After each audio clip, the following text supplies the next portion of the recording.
Hello friends, welcome back एक new video के साथ। आज हम इस वीडियो में डिस्कस करेंगे GST on transportation of passenger and GST on transportation of goods. तो इसमें वैसे अगर जीएसटी लॉ की जनरल की बात की जाए तो कुछ ही ऐसे रेट्स हैं जिन पे जीएसटी लॉ का बहुत ज़्यादा फोकस रहा है। अदरवाइज़ देखो, इंडिया में सेल होने वाली, परचेज़ होने वाली आइटम, सर्विस, गुड्स कुछ हैं, उनके हज़ारों लाखों आइटम्स हैं। पर कुछ ऐसे रेट्स थे जिस पे गवर्नमेंट को अलग से नोटिफिकेशंस या उसके सर्कुलर के थ्रू उसको डिफ़ाइन करना पड़ा कि इस सर्विस पे ये रेट है। तो उसमें से जो हमारी GST on transportation of goods and transportation of passenger, ये इंक्लूडेड था उसमें। तो मोड मल्टीपल हो सकते हैं जीएसटी में कि आप उसको चाहे by contract carriage, by stage carriage, या फिर आप वाटर के थ्रू कर रहे हैं या आप एयर के थ्रू कर रहे हैं, ये दोनों चीज़ें। तो धीरे धीरे हर एक स्टेप बाय स्टेप चलेंगे। मैं आपको नोट से बढ़ाने के बजाय मैं चाहूँगा कि हमेशा वीडियोस में एक ही चीज़ बोलता हूँ कि पेज पेन ले लो, जो मैं साथ साथ में बोलते जा रहा हूँ वो पढ़ते जाओ। तो इंडियन जो ट्रांसपोर्टेशन पे जीएसटी है, इन दी एंड इस वीडियो के एंड तक अगले 10-15 मिनट में हर एक चीज़ के रेट आपको क्लियर हो जाएंगे। तो पहले हम बात करेंगे ट्रांसपोर्टेशन पैसेंजर की। पैसेंजर के केस में पहला केस ले रहे हैं हम, रेंटिंग ऑफ मोटर व्हीकल। आप जितना भी देखते हैं ये फर्स्ट केस आ गया। रेंटिंग ऑफ मोटर व्हीकल के दो रेट डिफाइन है। दो क्या, वैसे बेसिकली देखा जाए तो तीन rate. First rate is 5% without input tax credit, 12% with input tax credit और 18% जब आप एक सेल्फ ड्रिवन कार देते हैं। सेल्फ ड्रिवन कार कौन सी है? जैसे आपने एग्जांपल के लिए जूम कार्स। तो ये कार्स क्या होती हैं कि आपको खुद ड्राइव करके, इसमें ड्राइवर नहीं मिलता, आप खुद करते हैं, and the cost of petrol जो है कंज्यूमर बेयर करता है, इंक्लूडेड नहीं होता इसमें। तो रेंटिंग ऑफ मोटर व्हीकल हो सकता है मिस्टर ए ने मिस्टर बी को दिया, तो इसमें एक रिवर्स चार्ज का भी कंसेप्ट है कि अगर कोई पर्सन एक बॉडी कॉरपोरेट को अगर रेंट पे देता है। ये रिसेंटली सरको से किया था कि कंपनी, सपोज कर लो किसी कंपनी लिमिटेड है, कोई कंपनी को रेंट की, तो वो 5% जो है वो रिवर्स चार्ज में पे होगा। सर रिवर्स चार्ज में, हाँ, जिसको सर्विस मिल रही है, यानी कि कंपनी को सर्विस मिल रही है, तो कंपनी को उसका रिवर्स चार्ज में टैक्स करना पड़ेगा और सेम मंथ में उसका आईटीसी वो अवेल कर लेगी। सेकेंड चलते हैं पैसेंजर ट्रांसपोर्ट सर्विस के। नॉर्मली बसेस के थ्रू या एसी है या उसके, देखो दो चीज़ें हो सकती हैं। या तो आपका स्टेज कैरेज है, ये एक्सप्लेन करता हूँ मैं आपको, स्टेज कैरेज और कॉन्ट्रैक्ट कैरेज क्या होता है। कॉन्ट्रैक्ट कैरेज है, दोनों में फ़र्क क्या है? स्टेज कैरेज होता है कि जैसे एक बस नॉर्मल चलती है, उसके मल्टीपल स्टॉप्स होते हैं। नॉर्मल किसी भी ट्रांसपोर्ट के आप देख लो तो मल्टीपल स्टॉप्स होते हैं, तो उसको बोलते हैं स्टेज कैरेज। तो जितनी भी ये स्टेट ट्रांसपोर्ट अंडरटेकिंग होती है, जैसे एचआरटीसी, पंजाब हरियाणा, या फिर नॉन प्राइवेट प्लेयर्स की भी बसेज होती हैं जो जगह जगह से रुकती हैं, पैसेंजर को पिकअप करती हैं। एक होता है कॉन्ट्रैक्ट कैरेज। कॉन्ट्रैक्ट कैरेज क्या होता है कि आपने जो ट्रांसपोर्टर है, जैसे मिस्टर ए है और ये ट्रांसपोर्ट वाला है, इसके साथ एक कॉन्ट्रैक्ट कर लिया कि बस हमें आप हायर पे दे रहे हैं, तो इसको अलग अलग चीज़ों के लिए आप यूज़ करेंगे। कि हो सकता है पैसेंजर ट्रांसपोर्ट कर रहे हैं या फिर कोई टूरिज़्म के पर्पज़ से कंडक्टिंग टूर, चार्टर हायर, तो उसमें कवर हो जाएगा हमारा कॉन्ट्रैक्ट कैरेज। तो जीएसटी का रेट जो स्टेज कैरेज है उसमें दो रेट्स हैं। या तो आपका स्टेज कैरेज हो सकता है नॉन एसी, या हो सकता है आपका एसी वाला। अगर नॉन एसी है तो वो stage carriage is exempt GST में। जितनी भी आप बसेस देखते हैं उसमें जीएसटी, नॉर्मल जो नॉन एसी वाली होती है उन पर जीएसटी नहीं लगता। तो जो एसी वाला होता है उस पर जीएसटी का इम्प्लीकेशन आ जाता है। और एक और चीज़ आपको ध्यान रखनी है कि non AC stage carriage exempt है, कॉन्ट्रैक्ट नॉन एसी जो कॉन्ट्रैक्ट कैरेज है, नॉन एसी कॉन्ट्रैक्ट कैरेज है, उस पर जीएसटी की इम्प्लीकेशन आती है। वैसे तो उसको एग्जाम्प्ट लेते हैं बट कुछ लिस्ट है उस पर वो जीएसटी की इम्प्लीकेशन आ जाती है। जैसे आपका टूरिज़्म के लिए ले रहे हैं अगर नॉन एसी अपना contract carriage, non AC contract carriage tourism के लिए ले रहे हैं तो जीएसटी आ जाएगा उस पर। अगर आप कंडक्ट कर रहे हैं टूर तो उस पर जीएसटी की इम्प्लीकेशन आ जाएगी। अगर आप कोई चार्टर्ड या हायर के लिए ले रहे हैं तो उस पर जीएसटी का इम्प्लीकेशन आ जाएगा।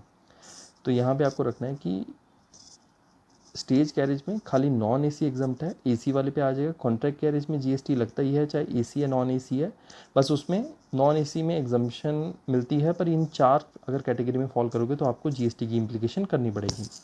तो यहाँ तक हमने डिस्कस कर लिया है रेंटिंग ऑफ कार और पैसेंजर ट्रांसपोर्ट सर्विस। इसके बाद मैं हल्का सा आपके साथ डिस्कस करना चाहूँगा रेलवेज़ का। रेलवेज़ में बेसिकली 2 ही क्लासिफिकेशन है। या तो आप ट्रैवल कर रहे हैं फर्स्ट क्लास और एसी कंडीशनड कोच, इसके अलावा अदर कैटेगरी आ जाएंगी।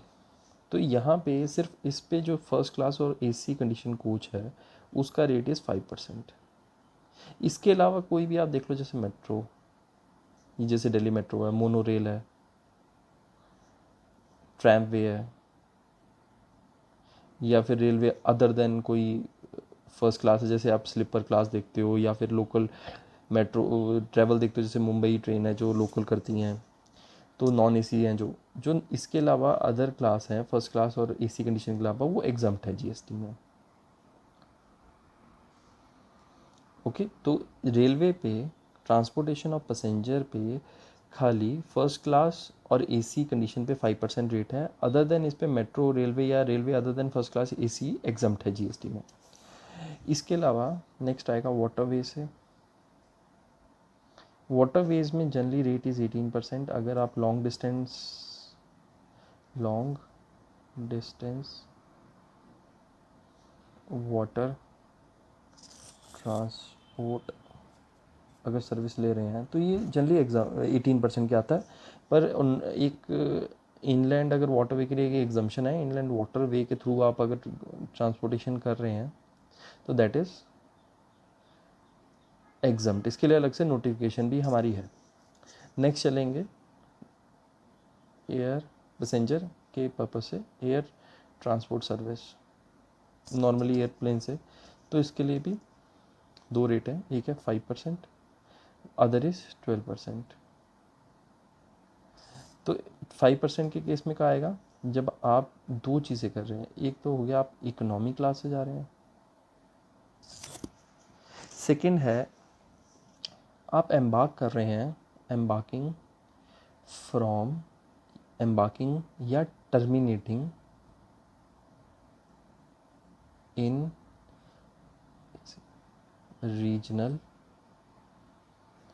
कनेक्टिविटी स्कीम, तो इसमें रेट होगा 5%।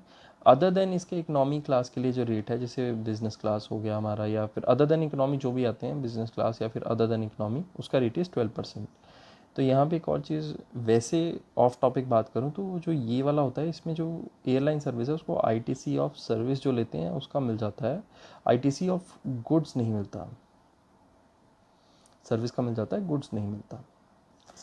नेक्स्ट हम बात करेंगे, बहुत ही कॉम्प्लिकेटेड टॉपिक भी नहीं बोलूँगा, एक आप चीज़ समझी होगी, गुड्स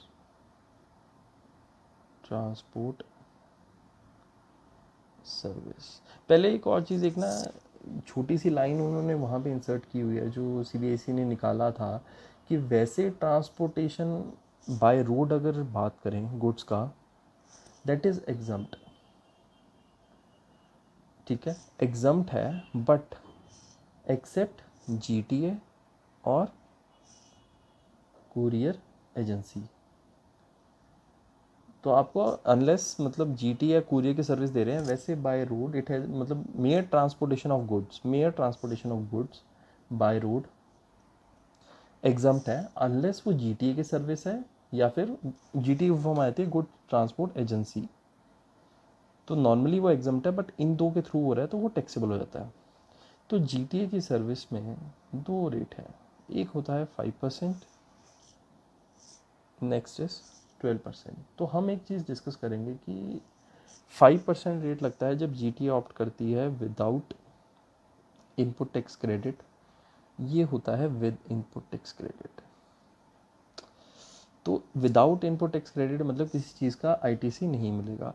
बट इसमें ना एक बहुत ज़्यादा एक कॉम्प्लिकेटेड पॉइंट है, वो मैं एक सिंप्लीफाई तरीके से समझाता हूँ। जब आप 5% विदाउट आईटीसी लेते हैं तो इसमें there is always reverse charge, always reverse charge, और 12% में देर इज़ फॉरवर्ड चार्ज का कंसेप्ट। रिवर्स चार्ज के केस में अगर कोई जीटीए है, गुड्स ट्रांसपोर्ट एजेंसी, वो 5% का रेट ऑप्ट करती है, वो रजिस्ट्रेशन लिखती है, तो मैक्सिमम आपने जो जीटीए के बिल देखे होंगे उस पर लिखा होता है जीएसटी लाइबिलिटी किस पे है, कंसाइनी पे, जिसको माल मिल रहा है, मतलब जो रिसीवर है ऑफ सर्विस। तो उसमें 6 कैटेगरीज ऐसी डिफाइंड हैं जिसमें ये 5% का रेट अगर जीटीए ऑप्ट करती है तो 5-6 कैटेगरी ऐसी हैं, 6 इनफैक्ट मैं आपको सारी बता ही देता हूँ कि 7 कैटेगरी हैं वैसे देखा जाए तो 7 कैटेगरी ऐसी हैं जिनको रिवर्स चार्ज में पे करना पड़ता है। तो पहली कैटेगरी आती है जो फैक्ट्री एक्ट में, फैक्ट्रीज रजिस्टर्ड किस में है, फैक्ट्री एक्ट में, फैक्ट्रीज एक्ट, ये बेसिकली लॉ था 1948 का। सेकंड आ जाता है आपका society register under society act, ये 1860 का एक्ट है। थर्ड आ जाता है कॉर्पोरेट सोसाइटी एस्टेब्लिश बाय और एनी अंडर लॉ। फोर्थ आ जाता है आपका कि नॉर्मल कोई रजिस्टर्ड बंदा है जीएसटी में। पांचवा आपका आ जाता है कि कोई भी बॉडी कॉर्पोरेट है रजिस्टर्ड और एस्टेब्लिश अंडर एनी लॉ, तो मतलब इसमें कंपनीज भी आ गई, एलएलपी भी आ गई। सिक्स्थ आता है आपका पार्टनरशिप फर्म, वेदर रजिस्टर्ड और नॉट, और इसमें इंक्लूड करता है ये एओपी। तो नेक्स्ट आ जाएगा आपका एनी कैजुअल टैक्सेबल पर्सन।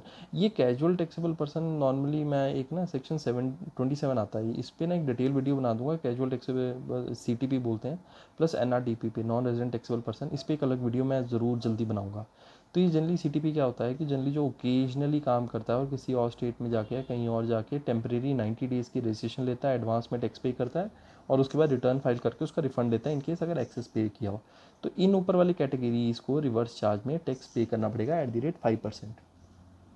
तो पर अगर 12% का अगर रेट अवेल किया हुआ है, 12% का रेट तो हमेशा फॉरवर्ड चार्ज होगा, मतलब हमेशा जीटीए पे करेगी। पर 12% का रेट जनरली जीटीए ऑप्ट नहीं करती क्योंकि इनके इनपुट टैक्स क्रेडिट बहुत ज़्यादा लेस होते हैं। तो जनरली इनपुट टैक्स क्रेडिट कम होगा तो 12% का जनरली, और मार्केट में इतना कॉम्पिटिशन है तो 12% का रेट जनरली वो ऑप्ट भी नहीं करते ताकि मार्केट में सर्वाइव कर पाएँ।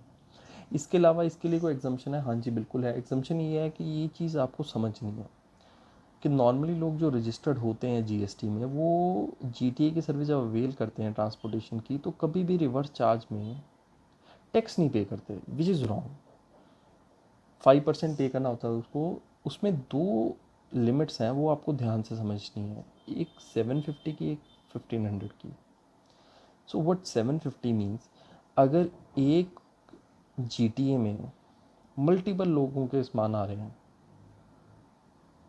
और मेरा जो सामान आ रहा है उसका जो मेरे से वो कॉन्ट्रैक्ट जो अपना जीटीए वाला है जो रेंट चार्ज है, जो उसको ट्रांसपोर्टेशन करने का उसकी कॉन्सिडरेशन है, वो 750 से ज़्यादा नहीं है। मल्टीपल कंसाइनमेंट आ रहे हैं जीटीए में, जो मेरा आ रहा है, मेरे से जो कॉन्सिडरेशन ली जा रही है that is not more than 750, तो उस केस में मेरे को रिवर्स चार्ज में नहीं देना। अगर 750 सपोज कर लो 810 रुपीज़ मेरे से चार्ज कर रहा है तो उसका 5% ₹42 मेरे को जीएसटी रिवर्स चार्ज में पे करना पड़ेगा और सेम मंथ में उसका आईटीसी लूँगा।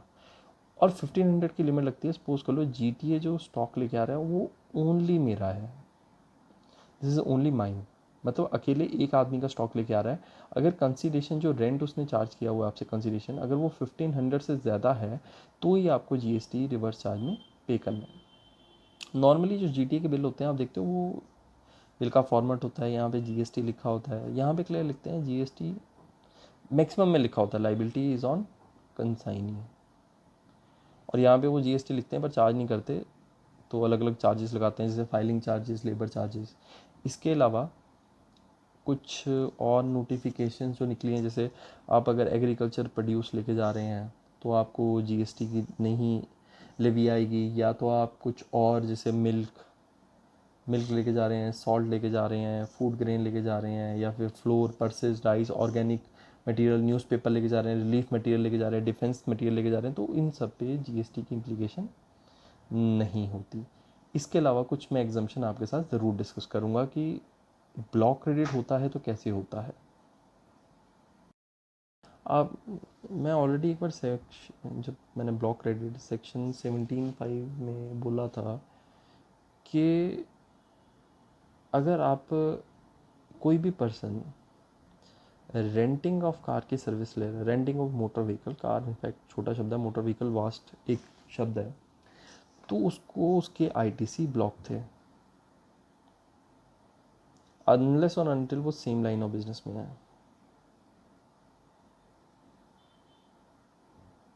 पहले तो एक चीज़ 17(5) मोटर व्हीकल जो है उसके क्रेडिट ब्लॉक करता है। किसके लिए ब्लॉक करता है मैं हल्का सा एक डिस्कस कर दूंगा। या तो देखो आप मोटर व्हीकल का या तो गुड्स कैरी कर रहे हो, गुड्स के केस में हर किसी में मिल जाता था, पैसेंजर के केस में वो 13 के ऊपर वाला व्हीकल है तो उसमें आईटीसी एडमिसिबल थे, मिल जाते थे। अगर 13 से कम का है तो 3 स्पेसिफाइड पर्पस उन्होंने बोले थे, जैसे impart training, passenger transport service, तो ये या फिर फर्दर सप्लाई, जैसे गाड़ियाँ वाला शोरूम होते हैं, या इम्पार्ट ट्रेनिंग जैसे कार आपको ट्रेनिंग वाले स्कूल्स होते हैं उनको अलाउ हो जाता है, तो इन चीज़ों में अलाउ हो जाते थे। पर कुछ लोग क्या करते थे, वो इन 3 कैटेगरी में फॉल नहीं करते थे, तो उनको लगता था कि नहीं गाड़ियों पे आपको पता है आईटीसी बहुत है, जो टैक्स लगता है 28% प्लस सेस अलग लगते हैं, तो मतलब अगर आप अप्रॉक्सीमेट 15 से 16 लाख की कार खरीद रहे हैं तो उसमें 6 से 7 लाख सिर्फ टैक्सेस ही होते थे। तो वो लोगों ने क्या करना स्टार्ट किया कि रेंटिंग कार खुद खरीदने के बजाय अलग एक फर्म बनाई, उसमें कार परचेज़ की, उससे रेंट कर ली अपने आप को, इसका जीएसटी रजिस्ट्रेशन ले लिया, इसको आईटीसी सारा मिल गया, रेंटिंग और मोटर व्हीकल के उसमें आता है ये, तो आईटीसी इसको एडमिसिबल हो जाता है। तो ये आईटीसी यहाँ से घुमा के जो ओरिजिनल फर्म है उसमें रोटेट कर देता था, इनवॉइस रेज करता था, यहाँ पे आईटीसी ख़त्म करता था और वहाँ पे वाईटीसी कर लेते थे। तो यहाँ पे उन्होंने ब्लॉक किया कि रेंटिंग और मोटर व्हीकल अगर सेम लाइन ऑफ बिजनेस में नहीं है तो उन्होंने आईटीसी ब्लॉक कर दिया था इसका। तो छोटा सा डिस्कशन थी, मैं करना चाहता था कि अगर आप रेंटिंग ऑफ मोटर व्हीकल ले रहे हैं और अगर आप वो 3 कैटेगरी में फॉल नहीं करते या फर्दर यूज़ के लिए नहीं लेते तो ये चीज़ आपको ब्लॉक कर दी जाएगी।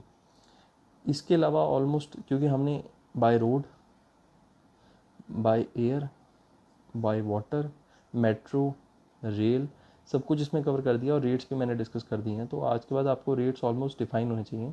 और एक और मेरा रहेगा, जो रजिस्टर्ड पर्सन मेरी ये वीडियो देख रहे हैं तो अगर आप ज़रूर देखें कि अगर आप ट्रांसपोर्टेशन यानी मतलब जीटीए की सर्विसेज ले रहे हैं और जीटीए जो बिल देता है अगर उसमें वही 750 अगर बड़े मतलब मल्टीपल लोगों का सामान आ रहा है और 1500 इफ़ ओनली आपका ही सामान आ रहा है, तो अगर इससे ऊपर आपसे कंसिडरेशन चार्ज की हुई है तो आपको जीएसटी रिवर्स चार्ज में पे करना होता है और सेम मंथ में उसका क्रेडिट लेना होता है। पर एक बार आपको ये होता ओनली रिवर्स चार्ज, आपको ध्यान रखना है, only is always paid in cash. आपको कैश लेजर में पैसे ऐड करने पड़ेंगे और वहाँ से आप पे करेंगे, तो इस चीज़ का आपको ध्यान रखना है। बाकी इस वीडियो में कोई भी डाउट हो आप जब मर्जी मेरे नीचे दिए गए ईमेल या उस पर आप क्वेरी पूछ सकते हैं। Thank you guys.